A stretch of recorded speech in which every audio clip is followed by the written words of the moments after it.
मुलायम सिंह यादव की छोटी बहू अपर्णा यादव बीजेपी में शामिल हो गई हैं। बीजेपी प्रदेश अध्यक्ष और डिप्टी सीएम केशव प्रसाद मौर्य ने अपर्णा को पार्टी की सदस्यता दिलाई।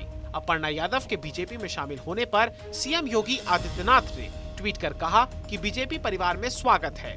पार्टी ज्वाइन करने के बाद अपर्णा ने कहा कि उनके लिए राष्ट्र प्रथम है और वो राष्ट्र की आराधना के लिए निकली हैं। साथ ही उन्होंने कहा कि वो प्रधानमंत्री जी से प्रभावित हैं। और ये बात किसी से भी छुपी नहीं है। मेरा बस ये मानना है कि केंद्रीय नेतृत्व ने और जो प्रदेश का नेतृत्व है उन सभी ने मुझे बड़े आशीर्वाद और बड़े प्रेम से, बहुत स्नेह से वो मेरे को इस पार्टी में लेकर के आए हैं। अखिलेश यादव ने यूपी की जनता से एक और चुनावी वादा कर दिया है। लखनऊ में प्रेस कॉन्फ्रेंस के दौरान उन्होंने कहा कि सरकार बनने पर समाजवादी पेंशन फिर से लागू करेंगे। अखिलेश यादव ने कहा कि योजना का लाभ गरीब, वृद्ध महिलाओं और बीपीएल कार्ड धारकों को मिलेगा। उन्होंने कहा कि अब इस योजना की पेंशन 6,000 से बढ़ाकर 18,000 रुपए कर दी जाएगी। अपर्णा यादव के पार्टी छोड़ने पर उन्होंने कहा कि उन्हें खुशी है कि समाजवादी सोच का विस्तार हो रहा है। नेताजी ने बहुत कोशिश की समझाने की, नेताजी ने बहुत कोशिश की समझाने की। हमें खुशी इस बात की है कि समाजवादी विचारधारा का विस्तार हो रहा है। समाजवादी पार्टी अध्यक्ष अखिलेश यादव आजमगढ़ से चुनाव लड़ सकते हैं। अखिलेश यादव आजमगढ़ की गोपालपुर विधानसभा सीट से चुनावी मैदान में उतर सकते हैं। आज प्रेस कॉन्फ्रेंस में जब उनसे ये प्रश्न पूछा गया तो उन्होंने कहा कि मैं चुनाव लड़ूंगा या नहीं, ये आजमगढ़ की जनता तय करेगी। अभी क्षेत्र के लोगों से बातचीत की जाएगी, उसके बाद तय होगा कि अखिलेश यादव चुनाव लड़ेंगे या नहीं। अखिलेश यादव आजमगढ़ से सांसद हैं, इसलिए सीट उनके लिए सुरक्षित मानी जा रही है। मैं आजमगढ़ की जनता से अनुमति लेकर के ही चुनाव लड़ूंगा, अगर चुनाव लड़ता हूं तो। आजमगढ़ की जनता से अनुमति इसलिए लेनी पड़ेगी, वहां के लोगों ने मुझे जिताया है। सबसे पहले तो मैं बधाई दूंगा और शुभकामनाएं, और साथ ही साथ हमें खुशी इस बात की है कि समाजवादी विचारधारा का विस्तार हो रहा है। समाजवादी विचारधारा का विस्तार जो हो रहा है, मुझे उम्मीद है कि हमारी विचारधारा वहां भी पहुंच करके और संविधान और लोकतंत्र को बचाने का काम होगा। सीएम योगी आदित्यनाथ ने समाजवादी पार्टी उम्मीदवारों की पहली लिस्ट को लेकर हमला बोला है। योगी ने कहा है कि अखिलेश यादव की पोल खुल गई है। उन्होंने पहली लिस्ट में आपराधिक छवि के नेताओं को टिकट दिया है, इसलिए अब वो डर रहे हैं कि अगली लिस्ट कैसे जारी करें। दरअसल समाजवादी पार्टी ने नाहिद हसन को उम्मीदवार बनाया है, जिन पर गैंगस्टर एक्ट में मुकदमा दर्ज है। बीजेपी नेता ने समाजवादी पार्टी की मान्यता रद्द करने के लिए सुप्रीम कोर्ट में अर्जी भी दी है, जिसमें कहा गया है कि अखिलेश ने सुप्रीम कोर्ट की गाइडलाइंस का उल्लंघन करके अपराधियों को टिकट दिया है। गौतम बुद्ध नगर जनपद में मेरे लिए आना इसलिए भी महत्वपूर्ण हो जाता है क्योंकि मेरे पूर्ववर्ती जो मुख्यमंत्री गण थे वे गौतम बुद्ध नगर आने में संकोच करते थे, उनको भय होता था। उनके लिए स्वयं का जीवन और स्वयं की सत्ता महत्वपूर्ण होती थी, लेकिन प्रदेश की जनता के हितों के लिए, उनके आर्थिक उन्नयन के लिए और उनके स्वस्थ और खुशहाली के लिए उनके पास कोई एजेंडा नहीं था, इसलिए वे आने में संकोच करते थे। लेकिन बीजेपी ने अपने सहयोगी दलों के साथ दिल्ली में बैठक की।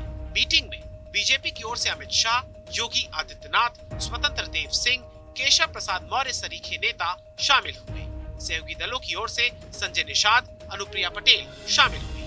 बैठक के बाद जेपी नड्डा ने प्रेस कॉन्फ्रेंस करते हुए कहा कि पीएम मोदी के सानिध्य और योगी जी के काम पर चुनाव लड़ेंगे। उन्होंने कहा कि सहयोगी दलों के साथ सीटों के बंटवारे पर बात बन गई है, जल्द ही घोषणा हो जाएगी। अपना दल और निषाद पार्टी, इनके साथ हम इस चुनाव में एनडीए 403 सीटों पर गठबंधन जो हमारा है वो चुनाव लड़ेगा, ऐसा निर्णय हुआ है। पिछले 2-3 दिनों में निषाद पार्टी के साथ और अपना दल के साथ बहुत डिटेल में चर्चा हुई है और सीट्स के बारे में भी चर्चा हुई और कहां कहां कौन कौन कंटेस्ट करेगा इसके बारे में भी चर्चा हुई है। डिटेल्स हम आपको उसके बारे में बाद में देंगे, लेकिन हम एक साथ चुनाव लड़ रहे हैं 403 सीटों पर। विधानसभा चुनाव के लिए बीजेपी ने स्टार प्रचारकों की लिस्ट जारी की है। इस लिस्ट में 30 नेताओं के नाम है, जिसमें नरेंद्र मोदी, अमित शाह, योगी आदित्यनाथ, जेपी नड्डा, राजनाथ सिंह, केशव प्रसाद मौर्य सरीखे नेताओं का नाम शामिल है। ये नेता विधानसभा चुनाव के पहले चरण में बीजेपी के लिए प्रचार करेंगे। स्टार प्रचारकों की लिस्ट में अजय मिश्र टेनी का नाम नहीं है। रामपुर में एक जनसभा के दौरान अब्दुल्ला आजम भावुक हो गए। जेल में बंद अपने पिता आजम खान के बारे में बताते बताते उनकी आंखें भर आई। अब्दुल्ला ने कहा, मैंने बहुत बुरा दौर देखा है। कुछ दिन पहले ही अब्दुल्ला आजम जेल से छूटे हैं। उनके पिता आजम खान अभी भी जेल में है। आजम खान पर भूमाफिया समेत कई तरह के मुकदमे दर्ज है। कुछ मामलों में उनको जमानत भी मिल चुकी है, लेकिन कई मामले अभी पेंडिंग है। मेरी टीम उनका भी इलाज कर रही थी, तो मैंने बस इतना पूछा कि अब कैसी तबीयत है, तो उन्होंने मुझसे कहा कि जो हमसे बन पड़ रहा है हम वो कर रहे हैं। लखनऊ में हुई ट्रिपल मर्डर की वारदात का पुलिस ने खुलासा कर दिया है। संपत्ति के लालच में तीनों की हत्या की गई थी। पुलिस ने बताया कि बेटे ने ही अपने माँ बाप और छोटे भाई की हत्या की है। आरोपी बेटे ने पहले तीनों को खाने में एक साथ 90 नींद की गोलियां दी और फिर तीनों का गला काट दिया। इस वारदात में एक सुपारी किलर भी शामिल है। उसी की मदद से हत्या की गई। वारदात के बाद मलियाबाद इलाके में शव फेंककर आरोपी कश्मीर चले गए और वहां से अपनी बहन को फोन करके कहा कि लैंडस्लाइड में माँ बाप और छोटा भाई मारा गया। का ये कहना है कि जो मेरे घर वाले मेरी उपेक्षा करते थे, ज्ञातव्य ये भी है कि ये बेरोजगार है। छोटा वाला भाई जो है वो प्राइवेट मल्टीनेशनल कंपनी में जॉब करता था। अभी अन्य चीज़ों पर भी गहनता से पूछताछ किया जाना बाकी है। इसने घर वालों को, अपनी बहन को दिग्भ्रमित करने के लिए कि लोग इस पर शक ना करें, ये 13 जनवरी को जम्मू गया, 22 14 को वापस आया, वहाँ एक होटल में रुका जिससे घर वालों को शक ना हो, और अपने पिता के नंबर से ही अपने बहन के पास व्हाट्सएप के जरिए मैसेज कर रहा था। फिरोजाबाद में ग्रामीणों ने चुनाव बहिष्कार की धमकी दी।